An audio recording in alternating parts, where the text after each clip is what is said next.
Kebutuhan daging sapi dari tahun ke tahun semakin meningkat. Hal ini dipicu oleh adanya pertumbuhan ekonomi yang meningkat dan pertumbuhan penduduk sehingga daya beli masyarakat akan semakin tinggi. Sementara, hingga kini, untuk memenuhi kebutuhan daging di pasar lokal, pemerintah melakukan impor daging sapi dan daging lainnya. Melihat kondisi tersebut, mengembangkan usaha peternakan sapi menjadi peluang yang besar dan menguntungkan.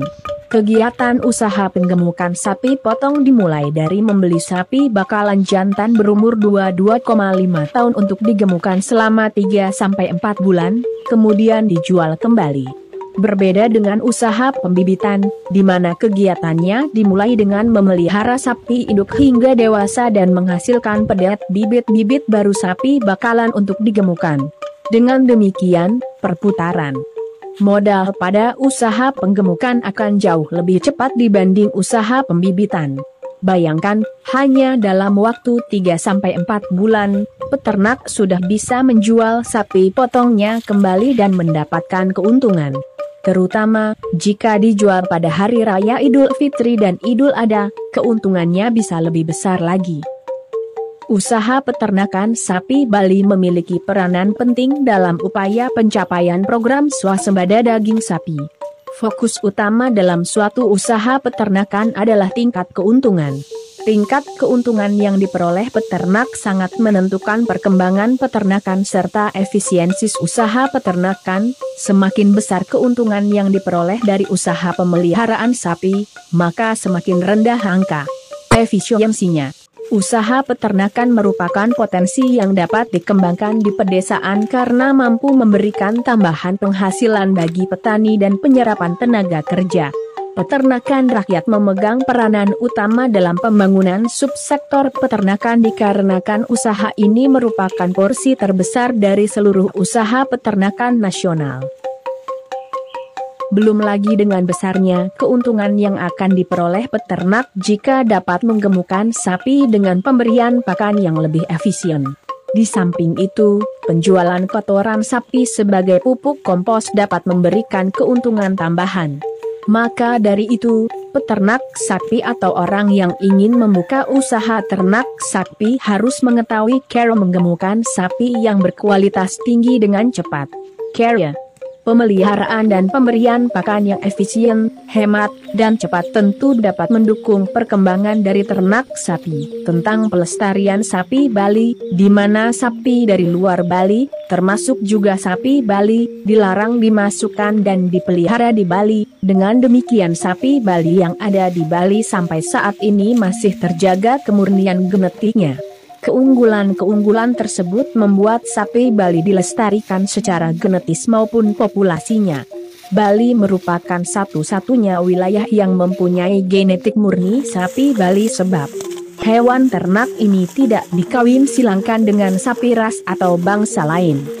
Cara pemeliharaannya pun khusus, beberapa caranya yakni dibedakan antara yang dikandangkan terus-menerus, yang digembalakan pada areal tertentu, atau cara pemeliharaan dengan kombinasi kedua cara pemeliharaan tersebut. Populasi sapi Bali di Indonesia tercatat sebanyak 4.789.521 ekor atau sebesar 32% dari total populasi sapi potong sebesar 14.824.373 yang tersebar di 33 provinsi di Indonesia. Populasi sapi Bali tersebut tersebar di beberapa daerah seperti Bali sebanyak 668.000 ekor, NTB sebanyak 492.000 ekor, NTT sebanyak 505.000 ekor, Sulawesi Selatan sebanyak 709.000 ekor, Sumatera Selatan sebanyak 271.000 ekor, dan sisanya tersebar. Seiring dengan berkembangnya kehidupan manusia, maka kebutuhan konsumsi susu dan daging sapi pun mulai berkembang pula dan meningkat dengan pesat.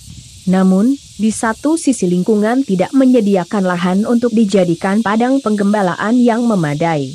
Membuat para petani dan peternak kebingungan bagaimana cara mengembangbiakan sapi-sapi mereka dengan lahan yang terbatas.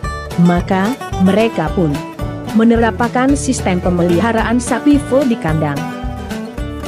Kebersihan kandang. Meskipun peternakan sapi terkesan kotor dan kumuh, Anda harus tetap menjaga kebersihan kandang dari kotoran sapi itu sendiri atau kotoran lainnya yang meliputi lantai kandang, lingkungan, dan sistem pembuangan kotoran sapi. Usahakan tidak ada bau yang menyengat karena akan mempengaruhi pertumbuhan dan daya tarik sapi terhadap makanan. Kesehatan sapi. Pastikan sapi tidak mengalami gangguan kesehatan seperti menderita cacing, menkret, diare, dan lain sebagainya. Jika sapi mengalami gangguan kesehatan, segeralah ditangani agar penyakit tidak menular ke sapi yang lain. Gunakan obat alami seperti daun pepaya atau daun jambu biji untuk makanan pokoknya. Obat alami tersebut terbukti lebih manjur dan ampuh dibandingkan dengan obat herbal dan produk kemasan lainnya. Jenis kelamin. Pemilihan sapi sebaiknya berjenis kelamin jantan. Hal ini disebabkan sapi jantan pertumbuhannya lebih cepat dibanding sapi betina.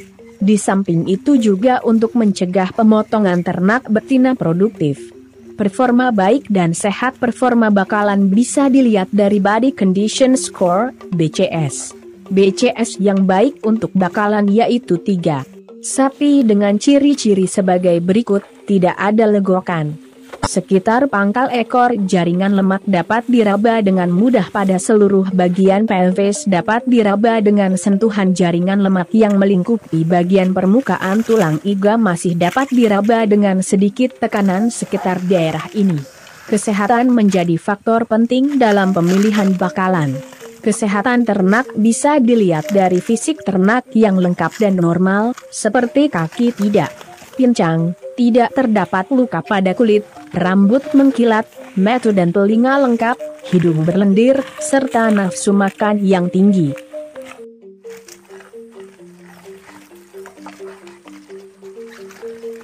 Sapi Bali saat ini telah tersebar di seluruh provinsi di Indonesia.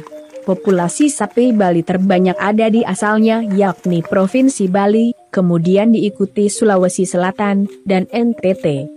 Sapi Bali telah dikembangkan di Bali sejak dahulu kala dan telah diyakini keunggulannya dibandingkan dengan sapi-sapi lokal lainnya, sehingga dipandang sebagai kekayaan nasional yang patut dijaga kelestariannya.